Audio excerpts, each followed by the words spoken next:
LMG Clips, Linus Tech Tips, and he and his co-host are trying to parse this whole Xbox thing, right? They're talking about the hardware.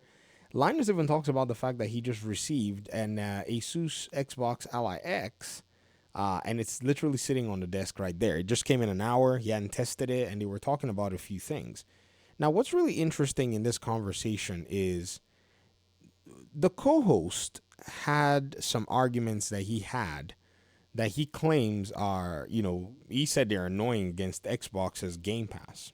As a Game Pass PC user, which I've enjoyed the service, to be honest, I don't necessarily play many games, but I like to try out a lot of games. That's one part. Number two, as a content creator, I like to actually have access to a lot of games as well, too. So if there's a game I like, I'll play, but I mostly play Mortal Kombat, and I'll play like maybe 1 or 2 games and beat them. Everything else, I'm playing at my own pace because I play a game for mastery in many cases. So as a fighting game player, that's usually what you're going to see. But in this particular event, the co-host says a few things. And I thought, do you know that there are a lot of people who don't really know how this thing works? Listen to something he said over here that kind of, I guess they were going back and forth and asking these questions, but check it out. Discussion questions. Ooh, this is a spicy one. Is Game Pass still the best value in gaming at now $30 a month? It's oh man. See, I have probably just an annoying take on this. I don't know if sure. No, and it wasn't because you don't own your games. I don't think it was a good value. I don't think. Which is very strange, right? Because what games do we actually own in the grand scheme of things since or post Xbox 360 days? The IP holders have made sure that they write their terms and agreements, their EULA, user agreements and stuff, that you are just getting a license to the game. You don't own it. And as a PC gamer, where we basically get our own installers on Good Old Games titles, everybody is shouting, oh, they put Silent Hill on Good Old Games. Man, the competition is so fierce. You got to put your games on Good Old Games. I think Good Old Games is going to be a de facto launch platform very soon. This is the beauty of PC. All of you were talking about physical copies of your games on console. It's okay. What's this? Expedition 33? Ooh. Might as well be a physical copy. Right? So yes, these games are DRM free. You can pretty much come here. Where is it at? DRM free. Right? It's got DLC. You don't need any online connection to play anything. And that's where it's at. So him saying that you don't own your game, it's just so funny because even though this is DRM free, you still don't own the game. There are licenses that you're pretty much getting your hands on. So to criticize and say that Xbox Game Pass was a bad value because you didn't own your games, how do I don't know. How do you kind of work your way around that one? You feel me? I don't know, but that's not all. It is a good value. I don't think it was a good value. Okay, tell me this. But I value owning my games. Sure, but Well, okay. Retrospectively, right? Just devil's advocate take. I've actually never subscribed to Game Pass. I also just pay for games. And a big part of that for me is that I can super duper afford to buy games. I can afford to, which is a privilege. And I think it's pretty cool that if I really like a game, the developer gets a bunch of that money. So yep. That's which is very interesting because this also presumes that the devs aren't getting any money.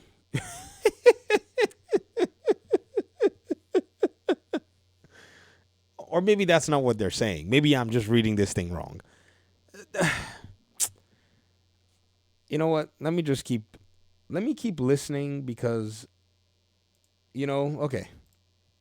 Not because I think Game Pass is a bad deal. I've made arguments on camera and I meant what I said, that Game Pass has been at times an outstanding value for what it is. But so let me make that argument then. What if over the last couple of years that you'd been paying $20 a month for Game Pass, you played through, so that would be, I think it's discounted if you buy it on a yearly basis. But let's assume you paid monthly. So you've paid $500 in Game Pass over a couple of years. Let's say that you played through like 20 single player experiences you don't plan to play again. Did you get a great value? What if DLCs come out for them? I mean, What if I do want to touch that game again for some reason, and then I cancel my subscription and I can't get my save back because it's tied to that version? yeah. Did you hear that? Did you hear what Linus also says? And that's fair. But You don't get your saves because you're not. That's a PlayStation thing.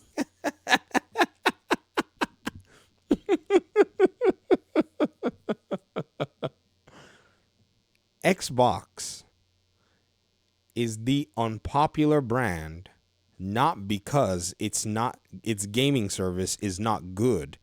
It's the unpopular brand because the people who usually have what I think is the loudest voice don't have good knowledge about what the ecosystem offers. When I told Pruderrock that my latest fascination was the Xbox ecosystem as a PC gamer, he was surprised. And I told him a few things that he got shocked about. A lot of people don't really know. Look, I mean, I'm surprised that this gentleman actually said that. If you go by, you go ahead and get a game on Game Pass, right? You're playing the game.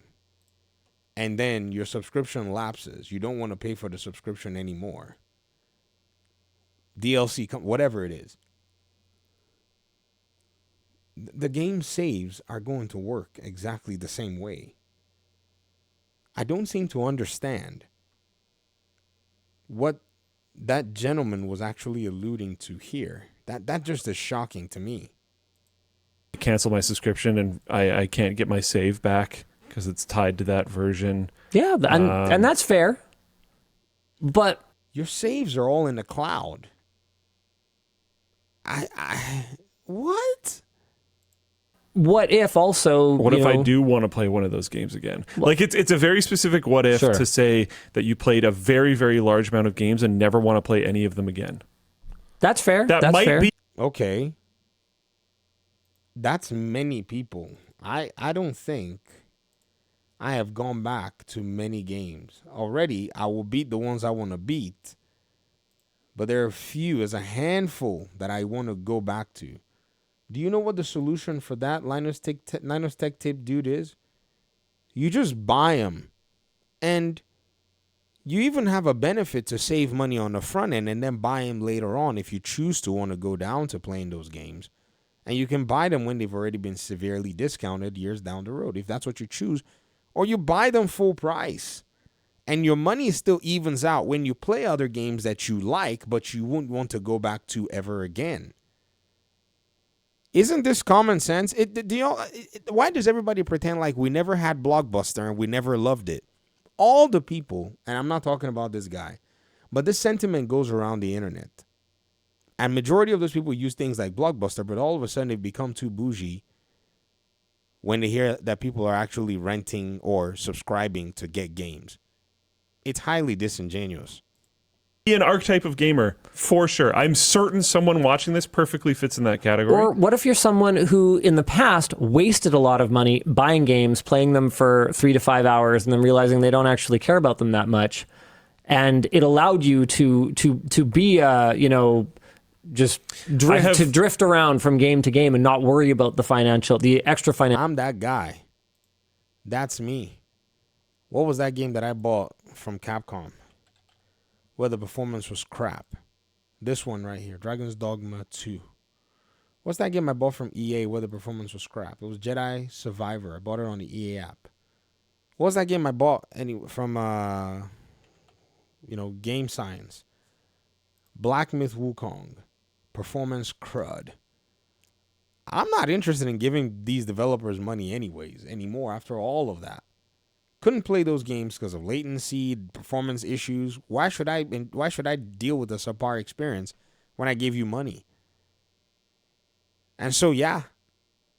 Financial burden of that. I have literally ran into a scenario where there was an update to a game that seemed interesting. Yeah. And someone that I played it with when it first launched, I reached out to and was like, hey, this looks pretty cool. Do you want to try it out? And they were like, I don't know if it's worth like reactivating my subscription. And it's like, all right, dude, That's fair. cool. But like, I just, The game wasn't worth that to them. Simple. Or they could have bought the game and they would have access to their progress and their save. They didn't want to play the game, bro. That was not a Game Pass problem. That's your bro that did not want to play that game. That was not interested in actually playing that game. just own it. So I guess I'll go check it out myself. There's a lot of discussion on this in the Floatplane chat. Like some people are saying, like, dude, game ownership is so overrated. As a gamer of 44 years, I have over 800 games, and I practically never go back to play one. Meanwhile, you've got other. That's normal, especially the older you get. Bro, how much time do y'all have? It's 1 a.m. in the morning. Like, how much time do you guys all have to play these games? People that are. Oh, this is an argument we didn't even talk about. Fantastic in Floatplane chat says, I've got something like 2,500 games in my Steam library, most of which I haven't gotten around to playing. So for me, I can't justify Game Pass subscription just because I have so much other stuff to play that there'd be no reason for me to spend more money on games at all right now. There was a Steam Autumn sale. Walker makes a really important point that we're talking Game Pass Ultimate, which not only includes the games, but for certain games, it also gives access to a cloud streaming platform, which might be good for people on older PCs or who are often on the go. So That's fair. I didn't actually know that because I don't care. But there are solid arguments. Did you hear what he said? I didn't actually know that because I don't care. It's the people that don't care that are usually commenting and are usually talking about this. And you should see the comments where everyone's like, oh, yeah, you know, oh, yeah, you know, oh, yeah, you know, oh, yeah, you know, oh, yeah, you know. Guys, enjoy enjoy the games that you're playing, man. Enjoy the games you're playing. I wouldn't worry about all the other people that have an opinion on Xbox. Peace out.